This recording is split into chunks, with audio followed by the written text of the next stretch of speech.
साथियों नमस्कार। मैं कमलेश कुशवाहा।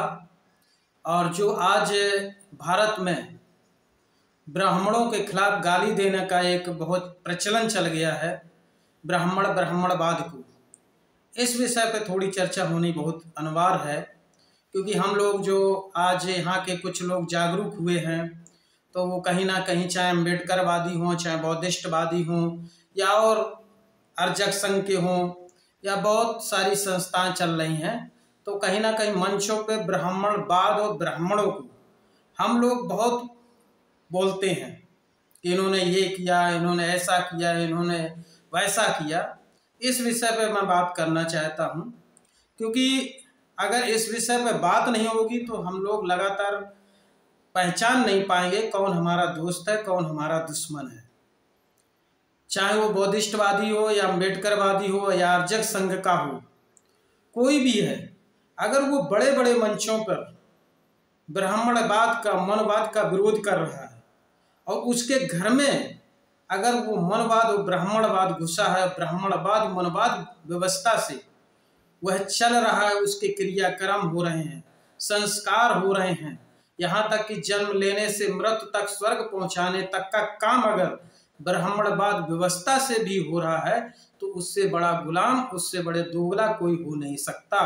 ये ध्यान रखना, चाहे कोई भी हो। यहाँ के मूल निवासी कहे गए जो, वो लोग आज जाग रहे हैं, जागरूक हो रहे हैं और लगातार जागने का काम कर रहे हैं। लेकिन बहुत सारे लोग, जब चुनाव आता है, मुद्दा बनता है, नेता भी ब्राह्मणवाद के खिलाफ बोलते हैं।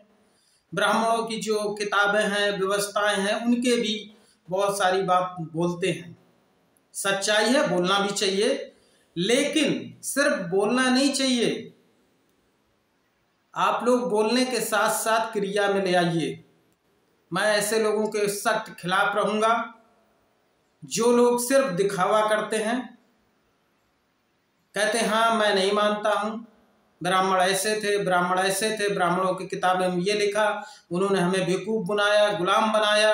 सत्य बात है, कहते तो ठीक हो तुम, लेकिन क्या तुम जो बोल रहे हो, लेकिन क्या वो तुमने अपने घर में परिवर्तन किया?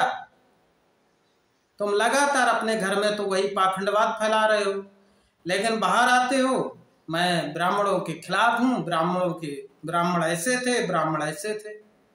तो इसको सुधारने की जरूरत है और ऐसे लोगों को देखने की जरूरत है जो ओरिजिनलिटी बौद्धिस्ट हैं, अम्बेडकरवादी हैं, अर्जक संघवादी हैं, या बहुत सारी और संस्थाएं चल रही हैं जो ऐसी पाखंडवाद को जड़ से उखाड़ने का अंधविश्वास में काम कर रही हैं।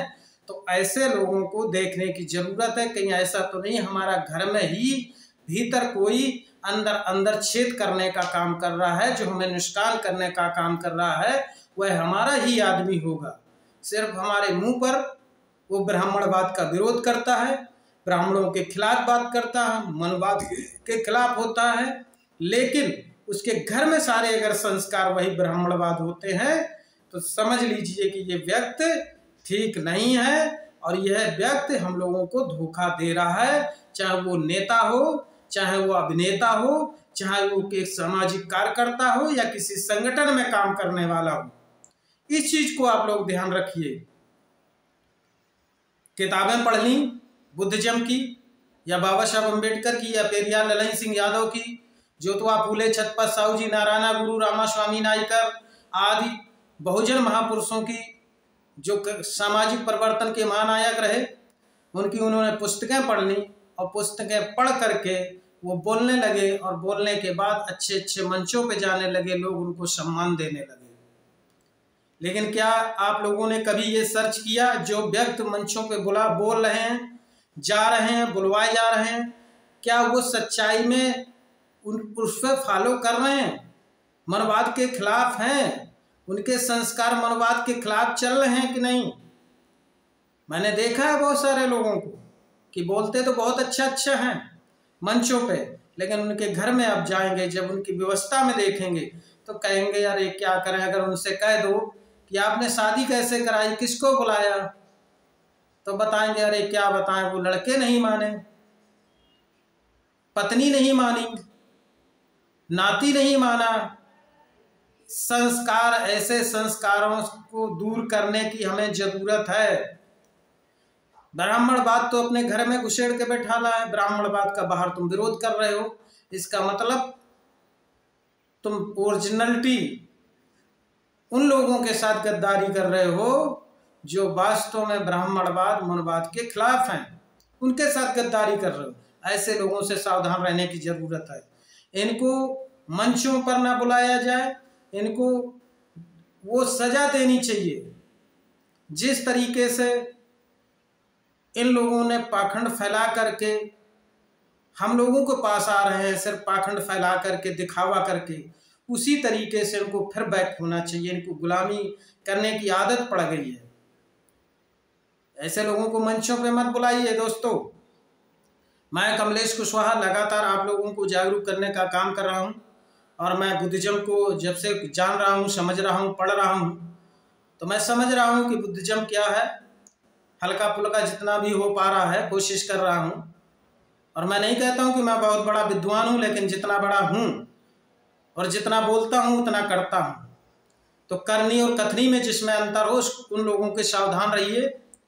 और मैं यही कहूँगा कि ऐसे लोगों से बहुत सावधान रहने की ज़रूरत है। अपने लोगों को जो अपने ही बीच में घुसे पड़े हैं, सिर्फ ब्राह्मणवाद और मनवाद के खिलाफ बोलते हैं, लेकिन ये बोलते हैं लेकिन कर्म नहीं, क्रिया में नहीं लाते हैं। अंदर इनके घर में ब्राह्मणवाद घुसा है। मैं कमलेश कुशवाहा 563 आज पूरे उत्तर प्रदेश में बुद्ध की प्रतिमाएं भी लगा रहा हूँ। आने वाले समय में मैं तैयारी कर रहा हूँ 84,000 बुद्ध की प्रतिमाएं वितरण करने का काम करूँगा। लोग अब कहते हैं कि बुद्ध की प्रतिमाएं भी एक मूर्ति तो होती है, लेकिन दोस्तों मैं बता दूं, बुद्ध की प्रतिमा वो मूर्ति है जो वास्तविक है, सच्चाई है, सत्य है।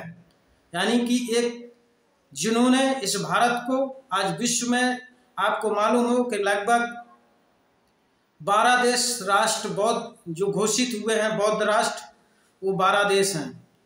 और जिस पाखंडवाद की आप लोग पूजा कर रहे हैं, वो कौन से राष्ट्रवाद कहाँ से घोषित किया? भारत में तो करवा नहीं पा रहे। और भारत में बुद्ध पैदा हुए, इसलिए बुद्धिज्म को समझने से आपकी गुलामी की मुक्ति जो लगातार हजारों वर्षों से आप लोग करते चले आ रहे हैं, उससे अगर मुक्ति पाना है, बुद्धिज्म को पढ़ना है। और बुद्ध की मूर्तियां इसलिए लगा रहा हूँ। आज जितनी भारत में मूर्तियां निकल रही, जहां भी निकल रही खुदाई में दोस्तों, भारत में वो सारी बुद्धिज्म की मूर्ति हैं। बुद्ध की महायान, हीनयान कई शाखाएं थी, और इन शाखाओं में अलग अलग प्रकार की मूर्तियां थीं। आज साबित हो रही, गूगल पर सर्च करिए, ये जितने मंदिर बने हैं पुराने, जितने मूर्तियां उसमें रखी हैं, सारी बुद्धिज्म की हैं। और बुद्धिज्म भारत में था तब ये सोने की चिड़िया विश्वगुरु के नाम दिया जाता था, और किसी ने अभी तक नहीं करा पाया। इसलिए दोस्तों, पाखंडवाद और इतिहास को समझिए कि हमें धर्म में कैसे बेवकूफ बनाया गया। जो माइंड कंसर्ट, जिस व्यक्ति का जिस तरीके से, बच्चा को जिस तरीके से बचपन से माइंड को जिस तरफ ले जाएंगे, उसी तरफ वैसे ही विश्वास करने लगेगा।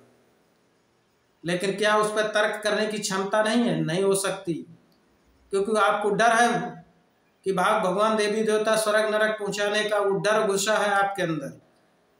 इसलिए इस सच्चाई को जानने की जरूरत है। स्वर्ग आप पहुंच सकते हैं, नरक यहीं, स्वर्ग नरक है, यहीं आप पहुंच सकते हैं। अपना जीवन जीने की कला सीखिए, यह आपको बुद्धिज्म में मिलेगी। खुश रहने की जिंदगी कैसे जीना, इसकी कला सीखिए। खुश कैसे रहना, इसकी कला सीखिए, ये बुद्धिज्म में मिलेगा। मैं एक तरफा एक बात नहीं कर रहा हूं। इसलिए आप लोग जानिए बुद्धिज्म को और पढ़िए बुद्धिज्म को। और मैं जो मूर्तियां लगवा रहा हूं, बांट रहा हूं, इसी उद्देश्य से, जिससे कि लोगों का उस तरफ मांड जाए कि बुद्धिज्म क्या था। इस भारत में, पूरा विश्व में बुद्ध निकल रहे हैं, धरती में जहाँ खुदाई होती है। आज मैं वही बुद्धिज्म को पुनः फैलाने का काम करूंगा, और ये मैंने अपना पूरा जीवन का लक्ष्य रखा कि इसलिए आप जीवन में आए हैं, क्या उद्देश्य है। मैंने तो अपना उद्देश्य बना लिया, आप लोगों ने क्या उद्देश्य बनाया है अपने मूल निवासियों को गुलामी से मुक्त कराने के लिए, आपके ऊपर है। बस मैं इतना ही कहूँगा कि ये मेरे वीडियो जो मैं लगातार आपको जागरूक करने का काम कर रहा हूँ, तर्कवादी बनाने का काम कर रहा हूँ, आप मेरे वीडियो को अधिक से अधिक लोगों तक पहुँचाएं और चैनल सब्सक्राइब करें, शेयर करें। सभी साथियों को नमो बुद्धाय, जय शोक सम्राट, जय भीम, जय भारत।